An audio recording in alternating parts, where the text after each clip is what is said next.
Hello and welcome to Lantern Lane Stories. Tonight's story is Little Michelangelo and the Marble Hill. Welcome back to Lantern Lane. Tonight we visit Florence.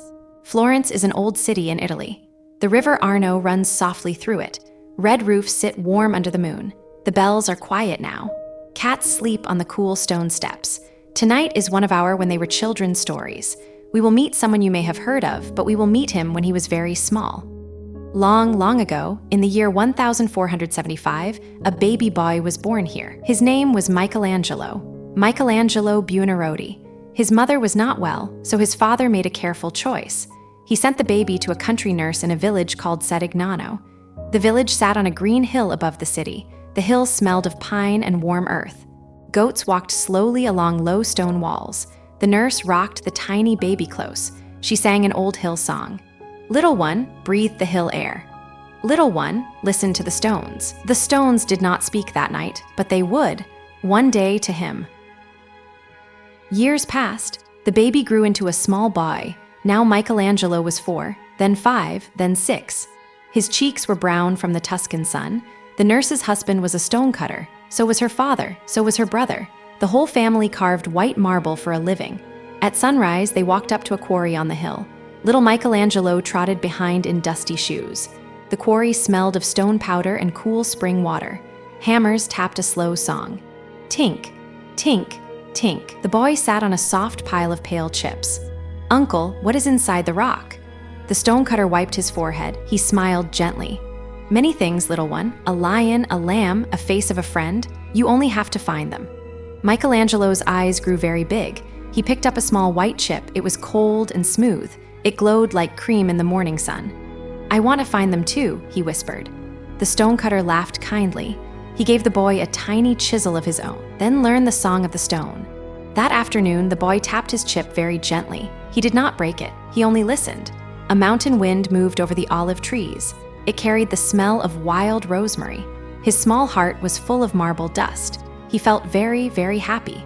Many years later, when he was a grown man, Michelangelo liked to tell a little joke about those days. I drank in the love of marble with my good nurse's milk, he would say with a soft smile. But that is for later. Right now, he was just a quiet boy with white dust on his nose. When he was a little older, his father came up the hill to find him. His father wore dark wool. His fingers had ink on them, not stone dust.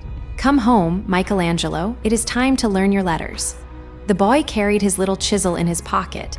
He kept the white chip too. Florence was much bigger than the quiet village. The streets were crowded. Cart wheels clanked over flat paving stones. Father took him to a school in town. The teacher's name was Master Francesco da Urbino. Master Francesco taught Latin. Latin words were old and serious. They felt like dry leaves on the tongue. Repeat after me. Amo, amas, amet. The other boys repeated the words. Michelangelo opened his mouth, but on his slate his hand began to draw a bird, a horse, a tiny hand holding a hammer. The teacher walked over. He frowned, but he did not shout. Michelangelo, that is not Latin. No, master, I am sorry. That night in the soft candlelight, he drew again. He drew on the back of an old letter. He drew on the kitchen table with a finger of flour. His father shook his head slowly. A son who draws, in our family we count money, we do not chase pictures. Michelangelo looked at the candle. The flame leaned and danced like a tiny dancer. Papa, the faces want to come out, like the lions inside the marble. His father said nothing for a long minute. Then he sighed. Tomorrow we will see. The next day, father took him to a busy, bright place. It smelled of eggs and color powders. Eggs? Yes. Old painters mixed colors with fresh egg yolk. The yolk helped the bright colors stick to a wet wall. This was the workshop of Domenico Ghirlandaio, a famous Florence painter. Michelangelo was now 13 years old. His shoes were dusty from the long walk. Master Ghirlandaio looked at the boy's drawings. He turned the paper. He turned it again. Who taught you these lines? Boy, no one, master. I only looked at things. The painter laughed a soft, surprised laugh. Then come and look at more. So Michelangelo became an apprentice.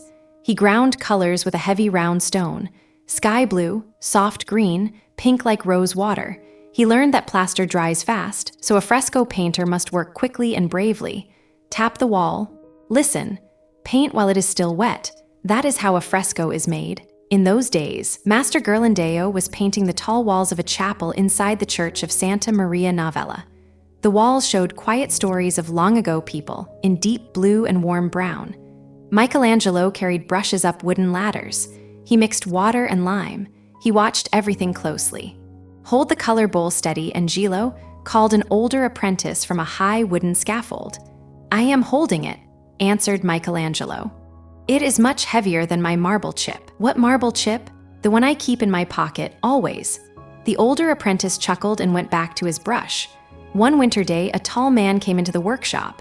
He wore a soft velvet hat. Everyone bowed low. The man was Lorenzo de Medici. He was the first man of Florence. He loved books, music, and fine sculpture. His kind brown eyes stopped on the smallest apprentice. "Boy, I am opening a garden full of old statues. Will you come and study there with me?" Michelangelo's heart beat like a small, quick drum. "Yes, Lord Lorenzo, I will come gladly." The Medici garden stood near the church of San Marco. Orange trees grew between old marble heads. There were Roman gods with broken noses. There were stone lambs and stone dolphins. A bee buzzed past a sleeping statue. Leaves fluttered like green coins in the gentle light. Michelangelo walked on careful tiptoes. He felt as if he had stepped inside a quiet dream. He picked up his chisel. He chose a forgotten piece of marble from a shady corner. "What will you make today, boy?" "A small face, my lord, a faun with a silly grin." He worked all afternoon. White dust settled in his curly hair. When Lorenzo came back, the faun was almost ready. It had little horns and a happy open mouth. Lorenzo smiled. Then he tilted his head, playful. "This faun looks old, but all his teeth are still there. Old fawns lose a few teeth, you know." Michelangelo blushed pink as a peach. He took up the chisel again. He carefully chipped a tiny gap into the smile. Lorenzo laughed warmly. "Now he is real. Welcome to my house, young one." From that day on, Michelangelo lived with the Medici family. He ate at their long oak table. He read their leather books. He made friends with poets and gentle teachers. He was still a boy, but his hands were learning very fast. And now, would you like to know what that small boy grew up to make? When he became a young man, he carved a giant young hero from white marble. The statue is called David.